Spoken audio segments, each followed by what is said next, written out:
சென்னை அண்ணா அறிவாலயத்தில் உடன்பிறப்பே வா என்ற தலைப்பில் முதலமைச்சர் மு.க.ஸ்டாலின், பெருந்துறை, கோபிச்செட்டிப்பாளையம், குன்னூர் ஆகிய 3 சட்டமன்ற தொகுதி திமுக நிர்வாகிகளை நேரில் சந்தித்து 1-to-1 ஆலோசனை செய்து வருகிறார்.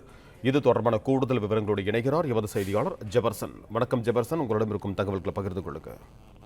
உடன்பிறப்பே வா என்ற தலைப்புல திமுக தலைவரும் தமிழக முதலமைச்சருமான மு.க.ஸ்டாலின் திமுக நிர்வாகிகளை நேரில் சந்தித்து அவர்களிடம் கருத்து கேட்பதானது தொடர்ந்து நடைபெற்று வருகிறது. இதுவரை 12 நாட்களாக 36 சட்டமன்ற தொகுதி நிர்வாகிகளை தமிழக முதலமைச்சர் சந்தித்திருக்கிறார். அதே போல இன்றும் 3 தொகுதிகளுக்கான நிர்வாகிகளை சந்திக்க இருக்கிறார்.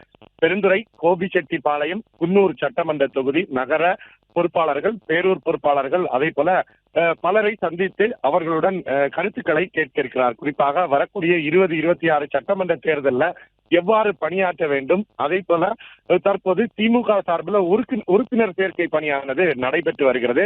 அந்த பணி எவ்வாறு நடைபெற்றிருக்கிறது, அவர்களுக்கு கொடுக்கப்பட்டிருக்கக்கூடிய ஒவ்வொரு பூத்திலும் 30% குறையாம வாக்காளர்களை உறுப்பினர்களாக திமுகவில் இணைக்க வேண்டும் என்பது தொடர்பான அறிவுறுத்தல்கள் வழங்கப்பட்டிருக்கிறது.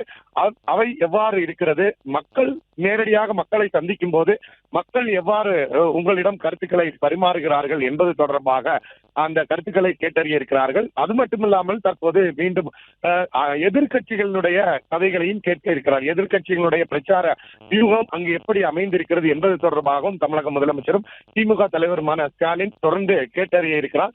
இந்த நிலையில்தான் தொடர்ந்து இது போன்று 234 சட்டமன்ற தொகுதி நிர்வாகிகளையும் சந்திக்க திட்டமிட்டிருக்கிறார். பிளே ஸ்டோர் மற்றும் ஆப் ஸ்டோரில் இருந்து பாலிமர் செயலியை QR கோடு மூலம் பதிவிறக்கம் செய்யுங்கள். செய்திகளை உடனுக்குடன் பெறுங்கள்.